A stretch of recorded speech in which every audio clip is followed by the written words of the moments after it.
Hello friends, आरबीट पाथ YouTube channel में आप लोग का स्वागत है। हम लोग पढ़ रहे हैं ब्लैक बुक से इतिहास। ठीक है, तो ब्लैक बुक से इतिहास हम लोग इसके पहले 3 टॉपिक पढ़ लिए हैं, जिसमें से सिंधु सभ्यता और क्या पढ़े हैं, वैदिक सभ्यता। उसके बाद बौद्ध धर्म और जैन धर्म बहुत अच्छे से क्लियर किए हैं। ठीक है, तो अगर उसको वीडियो को देखना है तो उसका प्लेलिस्ट बना दिया हूँ, डिस्क्रिप्शन में डाल दिया हूँ, जाकर देख लेना। आज जो टॉपिक हम लोग पढ़ने वाले हैं वो पढ़ेंगे महाजनपद।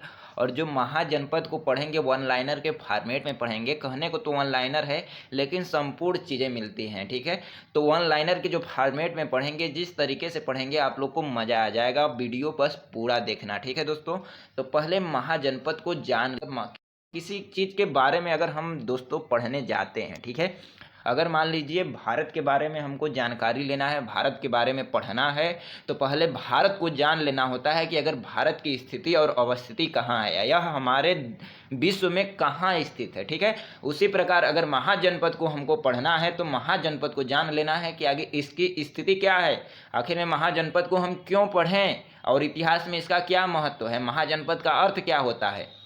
तो महाजनपद को पढ़ने से पहले जान लेते हैं कि महाजनपद का अर्थ क्या होता है। तो महाजनपद का अर्थ होता है महान राज्य या महान क्षेत्र। ठीक है, क्या होता है, महाजनपद का अर्थ होता है महान राज्य या महान क्षेत्र। जब प्राचीन भारत थी, यानी कि जो ईसा पूर्व चल रहे थे, ठीक है, जैसे सिंधु सभ्यता इसके पहले पढ़े होंगे, वैदिक सभ्यता पढ़े होंगे, तो उसमें हम बताए होंगे। ठीक है, जो प्राचीन भारत थे बहुत साल पूर्व, ठीक है, तो उस समय प्राचीन भारत में जो महाजनपद थे, सिंधु सभ्यता के बाद वैदिक सभ्यता आया, जैन धर्म बौद्ध धर्म पढ़े, उसके बाद देखते हैं कि भारत जो है, हमारा जो भारत है, उसमें कितने राजा राज्य कर रहे हैं, कहाँ कहाँ इनका राज्य फैला हुआ है। तो उन्हीं राज्य क्षेत्र को, जैसे इस समय हमारे देश में 29 राज्य हैं, तो उन्हीं उसी 29 राज्य को उस समय क्या कहा जाता था, महाजनपद कहा जाता था। तो राज्यों का जो राज्य थे उस समय के क्या थे, राज्य थे या महान क्षेत्र थे, उन्हीं को क्या कहते थे, महाजनपद कहते थे। वहाँ पर क्या बैठते थे, प्रशासनिक इकाइयाँ होती थीं और वहाँ पर राजा बैठते थे। ठीक है, क्या बैठते थे, राजा बैठते थे, उसी राज्य को क्या कहते थे, महाजनपद। ठीक है, यह कब प्रारंभ हुआ, तो 6वीं शताब्दी ईसा पूर्व में, यानी 600 ईसा पूर्व के लगभग यह महाजनपद का काल माना जाता है। और बात की जाए तो अखंड भारत का, उस समय अखंड भारत था 600 ईसा पूर्व, यानी जो प्राचीन भारत था उस समय जो हमारा भारत था वह अखंड था, यानी भारत में पाकिस्तान, बांग्लादेश, अफगानिस्तान, नेपाल, भूटान सभी देशें, क्या बहुत सारे देश अखंड भारत में जो आते हैं वो शामिल थी। ठीक है दोस्तों, तो उस समय हमारा जो भारत था, वह अखंड था। तो उस समय जो महाजनपद का काल है, 6वीं शताब्दी ईसा पूर्व का जो काल माना जाता है महाजनपद का काल, उसे द्वितीय नगरीकरण का काल माना जाता है। यानी जब महाजनपद का काल हम लोग पढ़ रहे हैं, 600 ईसा पूर्व को पढ़ रहे हैं, तो उस समय हमारे अखंड भारत का द्वितीय नगरीकरण हो गया था। तो आप लोग पूछोगे सर प्रथम नगरीकरण कब हुआ, तो सर बताएंगे प्रथम नगरीकरण हमारी जो सिंधु सभ्यता थी 1500-1600 ईसा पूर्व के लमसम में, तो उस समय हमारा जो था, उस समय प्रथम नगरीकरण माना जाता है। सिंधु सभ्यता के काल को प्रथम नगरीकरण माना जाता है। और द्वितीय नगरीकरण की बात करें तो महाजनपद के काल को क्या माना जाता है, महाजनपद के काल को द्वितीय नगरीकरण माना जाता है। और यह 600 ईसा पूर्व के आसपास काल के, मतलब 600 ईसा पूर्व के आसपास इसकी शुरुआत मानी जाती है। तो इससे क्या कहेंगे, महाजनपद कहेंगे। और बात करें तो बौद्ध ग्रंथ में, अगर बौद्ध ग्रंथ की बात करें तो उसके अंगुत्तर निकाय में और जैन ग्रंथ के भगवती सूत्र में कितने महाजनपद बताए गए हैं, तो कितने बताए गए हैं, 16 महाजनपद। तो उस समय कितने महाजनपद थे, तो 16 महाजनपद थे। कितने थे, महाजनपद की अगर बात करें तो उस समय कितने महाजनपद थे, 16 महाजनपद थे। जैसे पुराणों से मालूम होता है, उस समय बौद्ध ग्रंथ था, जैन ग्रंथ था। तो बौद्ध ग्रंथ और जैन ग्रंथ, बौद्ध ग्रंथ के अंगुत्तर निकाय में और जैन ग्रंथ के भगवती सूत्र में, ठीक है, 16 महाजनपदों का क्या करता है, वर्णन मिलता है। तो 16 महाजनपद कौन कौन से थे उसके बारे में भी जानेंगे। और जो सबसे महत्वपूर्ण महाजनपद है वह है मगध महाजनपद। कौन है, मगध महाजनपद, जिसके बारे में हम लोग पूरी जानकारी लेंगे। ठीक है, मगध महाजनपद में क्या क्या आ जाता है, मगध महाजनपद में वहीं आ जाते हैं हर्यक वंश, शिशुनाग वंश, नंद वंश, मौर्य वंश, शुंग वंश, कौरव वंश, सातवाहन वंश। इसको अच्छे से जानेंगे, इसके ट्रिक को भी जानेंगे। ठीक है दोस्तों, तो महाजनपद कितने थे, 16 महाजनपद। तो 16 महाजनपद को अगर सुनना है तो एक बार सुना देंगे, पहले 2-4 क्वेश्चन कर लेते हैं। ठीक है दोस्तों, क्या कह रहा है, भारत में 7वीं और 6ठी शताब्दी ईसा पूर्व की शुरुआत में मौजूद गढ़ राज्यों में नाम बताइए। तो ये सब गढ़ जो राज्य हैं वो सब कौन है, यही महाजनपद है। मल्ल है, वज्जी है, कंपोज है, कुरु है, सब क्या हैं, ये सब महाजनपद हैं। तो क्या क्या थे एक बार सुन लेते हैं। 16 गंधार था। क्या था? गंधार था, कंबोज था, मत्स्य था, कुरु था, अंग था, मगध था, काशी था, वत्स था, वज्जी था, कोसल था, अवंती था, मल्ल था, पंचाल था, चेदी था, सुरसेन था, अस्मक था। 16 महाजनपद को हम क्या कर देंगे, अपने टेलीग्राम चैनल पर डाल देंगे, जिसका टेलीग्राम का लिंक होगा डिस्क्रिप्शन में, जाकर देख लेना वहाँ पर, ठीक है। तो गंधार इसकी राजधानी भी है। तो गंधार पहला क्या था? गंधार था, जिसकी राजधानी अगर बात करें तो तक्षशिला थी, जो अफगानिस्तान में थी उस समय, ठीक है। दूसरा था कंबोज, जिसका राजधानी थी हाटक। मत्स्य था तीसरा, विराटनगर। तीसरा था कुरु, इससे क्वेश्चन आते हैं। चौथा था कुरु, जिसका जो राजधानी है वह इंद्रप्रस्थ है। अंग की चंपा राजधानी है। मगध की राजगृह, वैशाली, पाटलिपुत्र, ठीक है। और काशी की वाराणसी, वत्स की कौशाम्बी, वज्जी की वैशाली थी। कोसल की जो राजधानी थी, कहाँ थी कोसल की राजधानी? श्रावस्ती थी। अवंती की उज्जैन थी। मल्ल की कुशावती थी।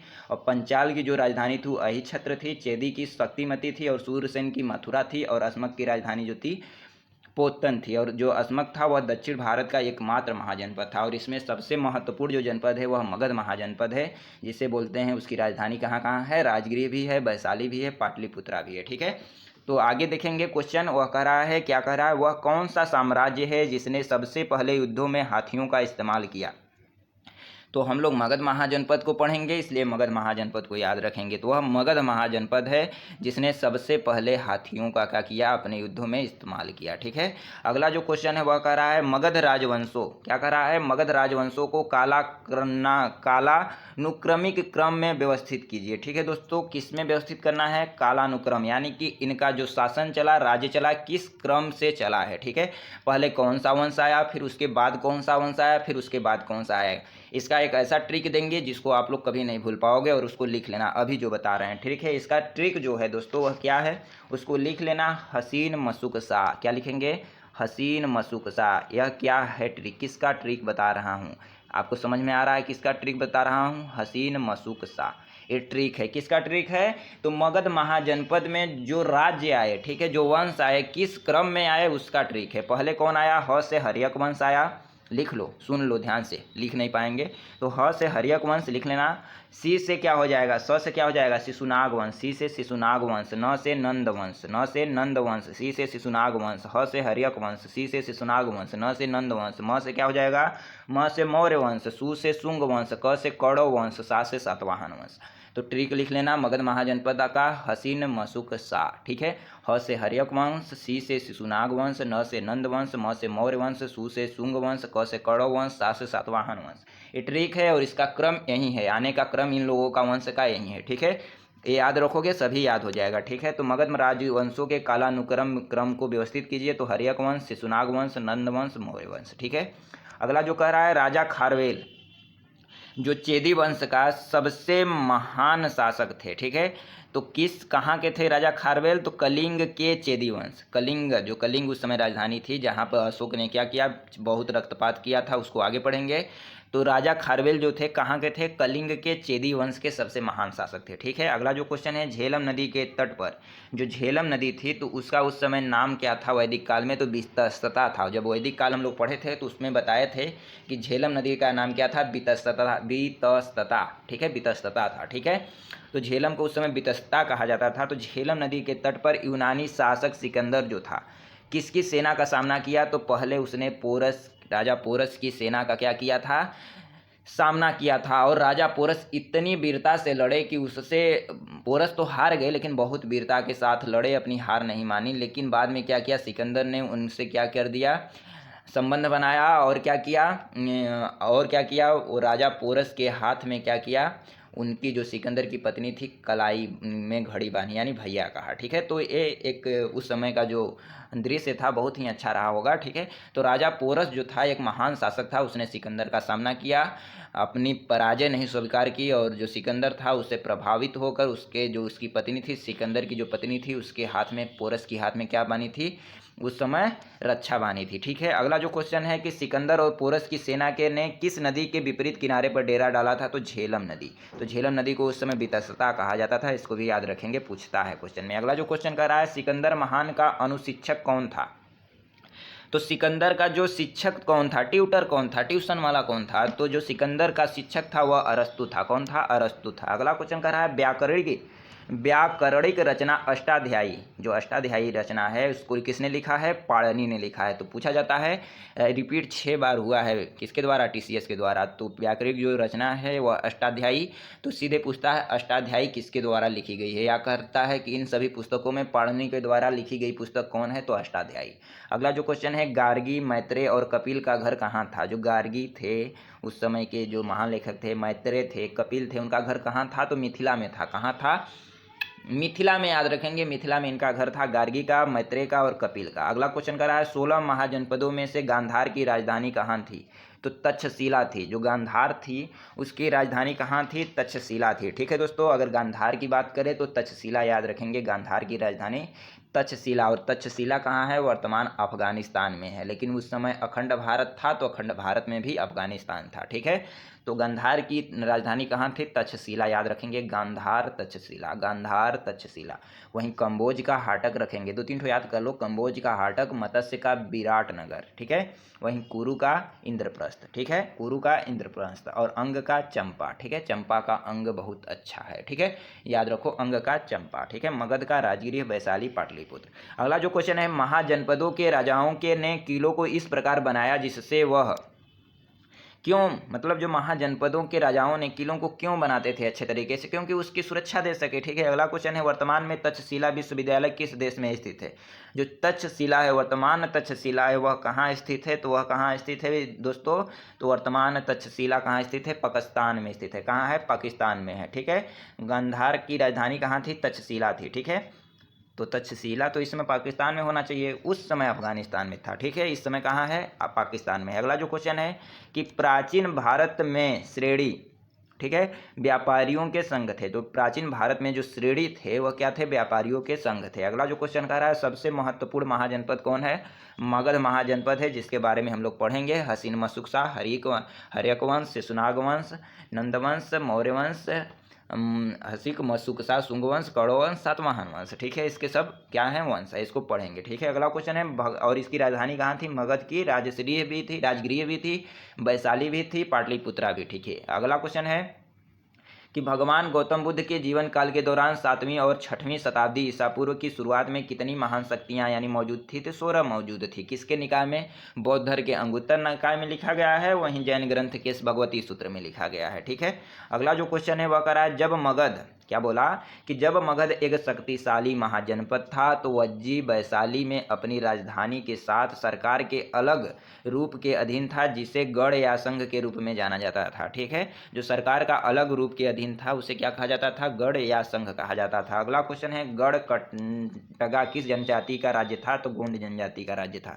जो गढ़ था कंटगा वह किस जनजाति का राज्य था? गोंड का। अगला क्वेश्चन है, किस बौद्ध ग्रंथ में 16 महाजनपदों का वर्णन है? तो बार बार चिल्ला चिल्ला कर बोले हैं, अंगुत्तर निकाय। ठीक है, वहीं जैन ग्रंथ का पूछे तो भगवती सूत्र। ठीक है, अगला जो क्वेश्चन है, सिकंदर महान ने किस वर्ष भारत पर आक्रमण किया था? तो जो सिकंदर था वह महान था, क्यों महान कहा गया? तो वह 326 ईसा पूर्व में क्या किया था? भारत पर आक्रमण किया था। ठीक है, तो जो सिकंदर महान था वह क्या किया था? 326 ईसा पूर्व में भारत में आक्रमण किया था। अगला क्वेश्चन है, ग्रीक लेखकों के द्वारा किसे अग्रमस या जंड्रमस कहा जाता है? ये क्वेश्चन सुने हो कभी? पूछा गया है, अग्रमस या जंड्रमस, अग्रमस या जंड्रमस किसे कहा गया?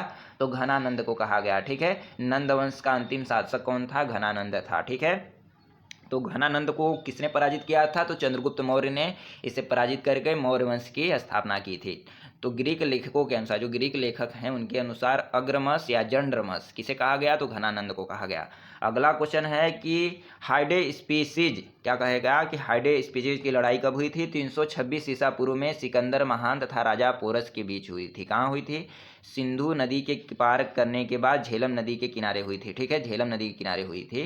तो सिंधु नदी को पार करने के बाद इसकी लड़ाई लड़ी गई थी। तो कहाँ हुई थी? झेलम नदी के किनारे हुई थी, जिसे हाइडे स्पीसीज या झेलम युद्ध कहा जाता है। यह कब हुआ था? तो 326 ईसा पूर्व में हुआ था। किसके बीच हुआ था? तो सिकंदर महान और राजा पोरस के बीच में हुआ था।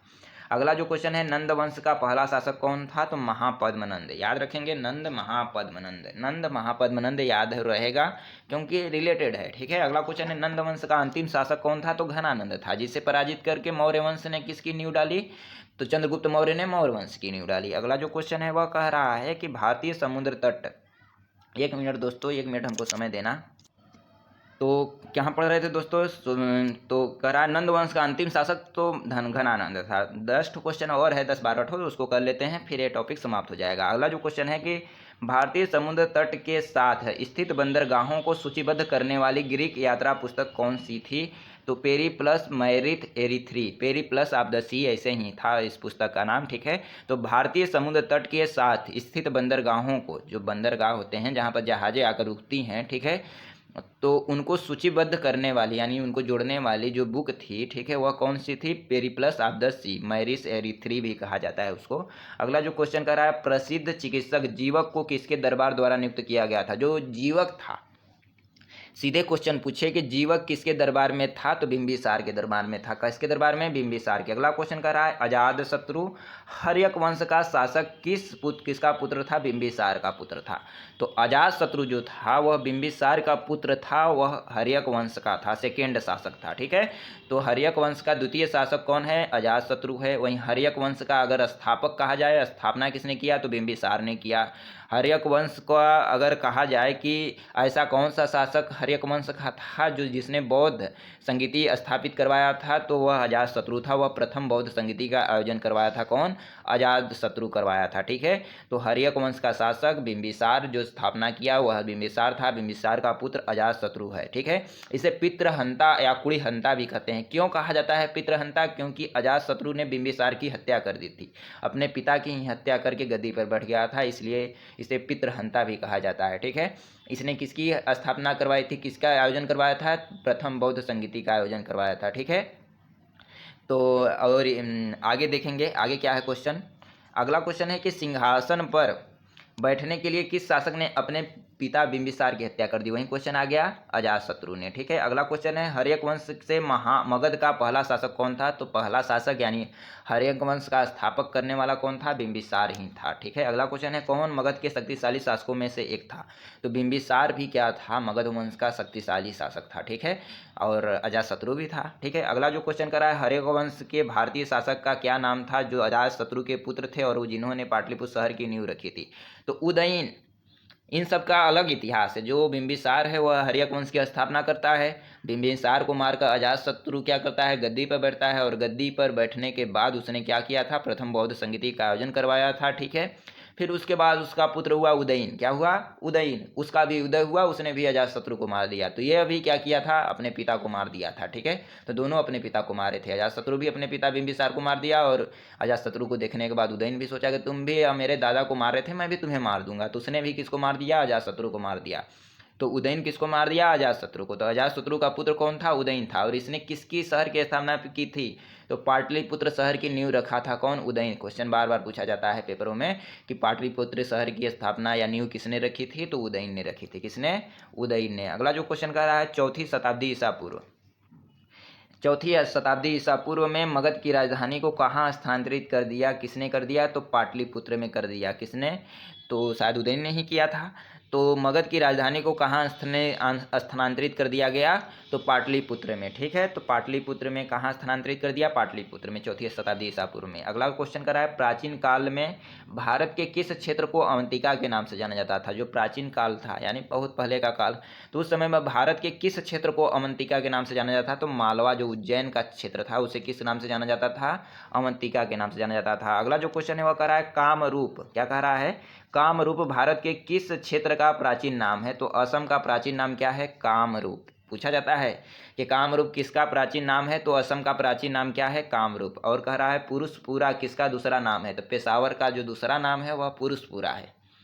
तो असम का प्राचीन नाम क्या था? कामरूप। कामरूप किसे कहा जाता था? असम को कहा जाता था। और पुरुषपुरा किससे कहा जाता था? पेशावर को कहा जाता था। पेशावर को क्या कहा जाता था? पुरुषपुरा। पुरुषपुरा किसे कहा जाता था? पेशावर को कहा जाता था। ठीक है, किसी भी तरीके से पूछे बताने के लिए हम लोग समर्थ होंगे। पुरुषपुरा, पेशावर, पेशावर, पुरुषपुरा। अगला जो क्वेश्चन है वह कर रहा है, प्राचीन भारतीयों को वर्मा जिसे अब म्यांमार के बारे में कैसे पता चला, तो सुवर्ण भूमि। ठीक है, प्राचीन भारतीयों को बर्मा के बारे में कैसे पता था, तो सुवर्ण भूमि के नाम से पता था। अगला जो क्वेश्चन है कि महाजनपद युग के दौरान उज्जैन की राजधानी कहाँ थी, तो अवंती थी। कहाँ थी, अवंती थी। अगला जो क्वेश्चन कर रहा है, 4वीं शताब्दी ईसा पूर्व से पहले मगध की राजधानी कहाँ थी, तो राजगृह में थी। कहाँ थी, राजगृह में। तो 4वीं शताब्दी ईसा पूर्व से पहले मगध की राजधानी कहाँ थी, राजगृह में थी। अगला जो क्वेश्चन है, किसके साम्राज्य पर महापद्मनंद का शासन था, तो मगध के जो साम्राज्य था उसमें महापद्मनंद का क्या था, शासन था, यानी नंद वंश का शासक था। कौन, महापद्मनंद। नंद वंश की नींव किसने डाली, महापद्मनंद। और मगध साम्राज्य का भी वह कौन था, एक वंश था, नंद वंश। ठीक है, तो मगध वंश का जो मगध वंश में जो क्या थे वंश जो थे, वह कौन कौन थे, हसीन मशूक था, हर्यक वंश, शिशुनाग वंश, नंद वंश, मौर्य वंश, शुंग वंश, कौरव वंश और सातवाहन वंश। ठीक है, तो इसको याद रखेंगे और इसके संस्थापक को भी याद रखेंगे। ठीक है, तो इस तरह यह चैप्टर क्या होता है, चौथा चैप्टर जो महाजनपद है वह समाप्त होता है बहुत अच्छे तरीके से। और आशा करते हैं अगर आप अभी तक वीडियो देख रहे हैं तो आपको वीडियो बहुत अच्छा लगा होगा। और अगर लाइक सब्सक्राइब नहीं किए हों तो लाइक सब्सक्राइब और शेयर भी कर दो दोस्तों। और PDF चाहिए तो डिस्क्रिप्शन में टेलीग्राम का लिंक होगा, जाकर उसे ज्वाइन कर लो और PDF ज्वाइन कर लो, PDF देख लो। ठीक है, और जो 16वां महाजनपद है उसका हम जो PDF होगा वह डाल देंगे टेलीग्राम पर, जाकर वहाँ देख लेना। ठीक है दोस्तों, अगला जो हमारा टॉपिक होगा वह होगा मौर्य साम्राज्य, जिसके बारे में हम लोग पढ़ेंगे। और यह बहुत बढ़िया टॉपिक है मगध महाजनपद की। ठीक है दोस्तों, तो इसको भी देखना मत भूलना, और जो प्रीवियस जो वीडियो है उसको भी देख लेना, प्लेलिस्ट बना हुआ है उसका। ठीक है, तो धन्यवाद दोस्तों, आज के लिए बस इतना ही।